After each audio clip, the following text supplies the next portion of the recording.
Mystery, history, cryptid creatures, and paranormal activities. This is the Creeps and Crawls Mystery Hour podcast, and I'm your host, Creeps. Lydia Trueblood, better known as the Black Widow, got her infamous nickname by marrying 6 men and killing 4 of them so she could collect on their life insurance that she had insisted that they purchase. On March 17, 1912, Trueblood married Robert Dooley, and they would go on to live with the Dooley's brother, Ed, on a ranch in Twin Falls, Idaho. They had a daughter together named Lorraine in 1913, but only 2 years later, in 1915, Lorraine tragically died, supposedly from drinking dirty water out of a well. And soon after, her brother-in-law, Ed, passed due to ptomaine poisoning, and his brother died of typhoid fever on October 12, 1915, leaving Lydia as the sole survivor of the family. She had collected on the life insurance policies for each person only days after their deaths. And 2 years later, she was married again to William McCaffell.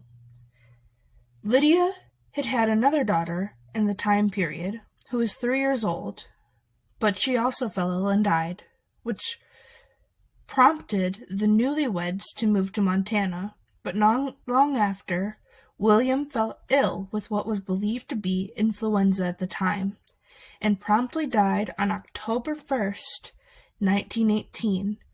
In March of 1919, quickly getting over her 2 dead husbands and 2 dead children, she married again to a man by the name of Harlan Lewis, who sold cars in Billings, Montana.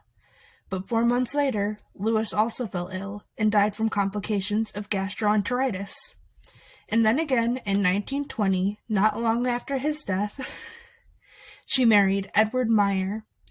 And not 1 month after their marriage, he died of typhoid fever. Now, you may be wondering, how did she do it? Well, a chemist who was related to her first husband began to study the mysterious deaths surrounding Lydia, along with a physician, and he soon found evidence that Ed and Robert were murdered with arsenic.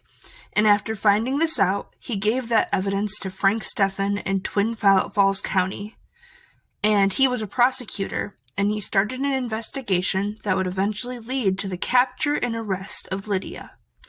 He exhumed her husband's and daughter's bodies along with her brother-in-law, who had been murdered, and he discovered some of the bodies contained traces of arsenic, while others were suspected arsenic poisoning because of how well the bodies were preserved and when they were dug up. And when they dug into Lydia, they found her motive. You see, Lydia wasn't very smart at covering her tracks when it came to the life insurance policy, because when they dug deeper into her, they found that she was listed as all 4 husbands' beneficiary, and that would have been why Lydia would have murdered her husbands. As the beneficiary to their policies, she was able to collect over $7,000 from the first 3 deaths, and she was found in Hawaii married to her 5th husband, Paul Southard, when they went to bring her in, and they suspected that she already had a plan to get rid of him by the time they found her. And on June 11th, 1912, is when she was brought in to be questioned, so it were, and she was arrested right there and then. When she returned to Idaho, she pleaded not guilty in a court of law, but was in fact convicted for using arsenic to murder her husbands. And following a 6-week trial, she was convicted of a 2nd-degree murder and sentenced to 10 years to life, but escaped on May 4th, 1932, and moved to Denver, Colorado, where she became a housekeeper for a then-married Harry Whitlock, who ended up being her 6th husband.